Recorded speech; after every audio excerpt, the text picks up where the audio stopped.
I visited Japan for the first time back in November 2024 with my family. It was such a beautiful experience that I knew I had to come back soon. Coincidentally, I met Mark in Kyoto and we knew we had a shared love for the country. We also really wanted to see the real side of Japan, how the locals live outside of Tokyo, Kyoto and Osaka. I was also on a personal mission to discover why Japanese fruits are so expensive. I mean, 2 apples for $16. And that was why we reached out to Kazu-san on Help X for a 2-week farm stay at Nakagomi Orchards in the beautiful prefecture of Yamanashi.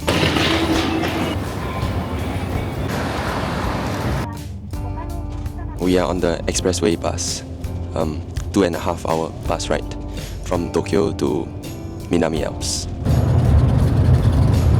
We were greeted with a very friendly Kazu-san as we arrived at Shirane IC after 2 hours on the highway bus from Shinjuku. Shinjuku is more crowded than Singapore. More beautiful than Singapore. Yes. Yeah. He introduced us to his farm, where he primarily grew momos, peaches and shiny muskets.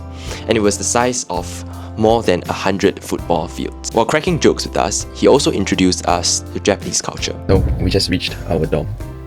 And we had a bit of a lecture about the Japanese culture, about the cleanliness in Japan, how they don't have cleaners in schools and the kids are made to clean every day, the library, the toilet, everything.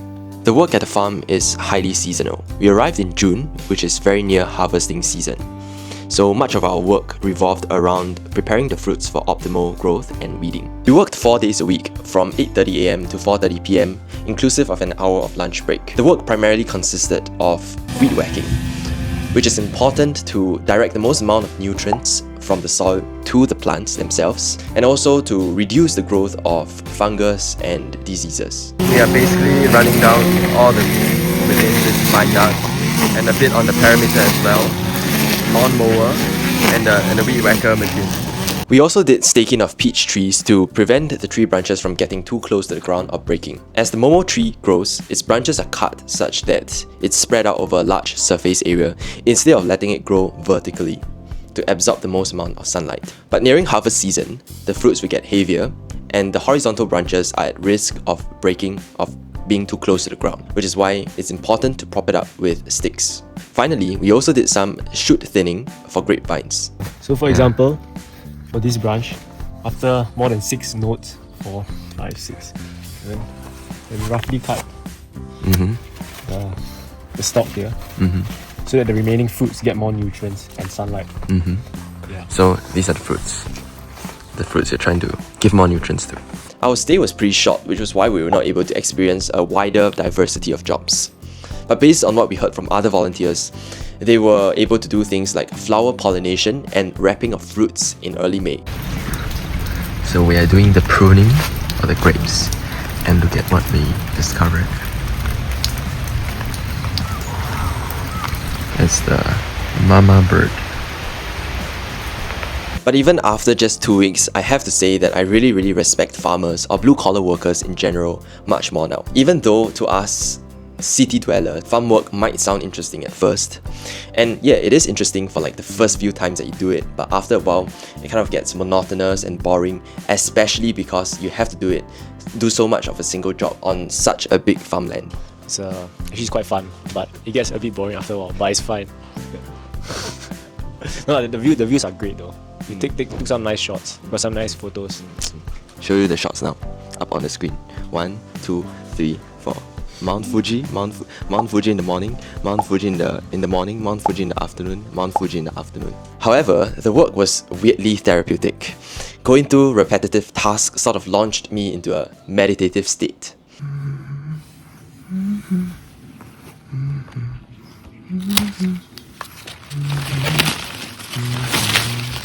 Our farm was located in Ino, Minami Alps city. It was quite inaccessible. I mean, very inaccessible relative to Singapore's convenience. But it was a nice break from the big city life that we're used to. Having to walk 2 hours back from the city centre to the dorm just because we missed our last bus at 7 PM really taught us to slow down our pace of living and notice our surroundings more. We just cycled 6 kilometers up the mountain back to the dorm, and I think that was where we came from. Not too sure. Yeah. But look at this, it's beautiful. You have the mountains. Oh my gosh, exposure. You have the mountains. You have the mountains to this side. Can't even see my finger. The moon, the mountains, the stars, the river. Listen to the sound.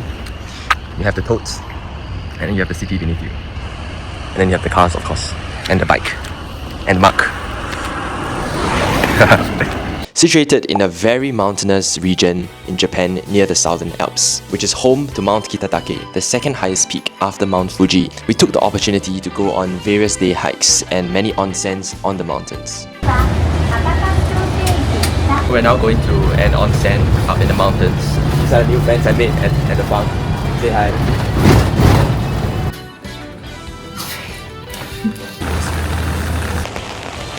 There were also many photogenic cafes and restaurants in our area. We just finished another day of whacking. It was very hot, very tired. Now we're having okonomiyaki at a small local shop. Get the interior. The mangas and the view of Mount Fuji from the outside. Where is Mount Fuji? It's blocked by a coupe. Where is Fuji-san? 1 eternity later. Here we go. Mount Fuji in the distance. In the distance.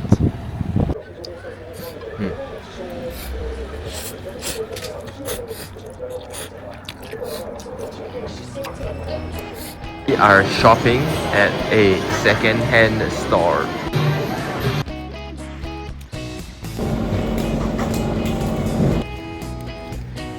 Kofu Castle Ruins.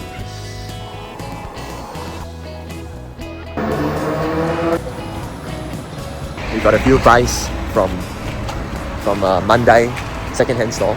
Few steals, actually a lot of steals. They were very cheap, very affordable stuff. Didn't manage to catch a bus back, so this is the view on the walk back. There's a river behind us that separates Kofu City and Minami Alps City. Over here we have Mount Fuji, highest mountain in Japan. And over here, we have Mount Kitatake, second highest peak in Japan. So we're going to the ramen restaurant right now. Just before the sun has fully set over Yamanashi, Mount Fuji.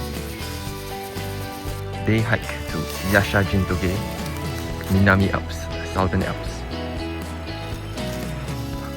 To Yashajintoge. We are dying, man. 1,600 meter elevation. Just finished our lunch. We are finally at Yashajintoge, altitude of 1,776 meters. And this is the view of Mount Kitatake.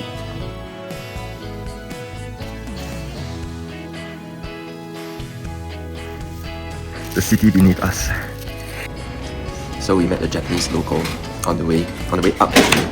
He told us that it'll take 6 more hours, and then we just decided to come down together with him. Very dangerous. Yeah. I want to tell your friend. Okay. Thank you. Yeah. Japanese mountain is very beautiful, but it's also very dangerous at the same time. So you gotta study the mountain before you come here. And would have been absolutely cooked if he did not offer us a ride down.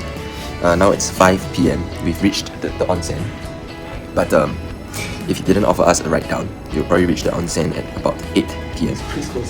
Which is, oh yeah, the onsen is closed at 8. So yeah, so cooked.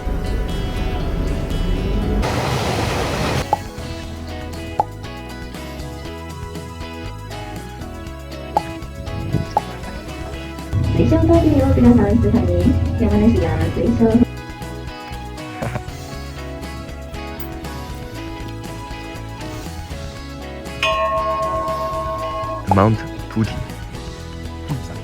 So overall, will I recommend it?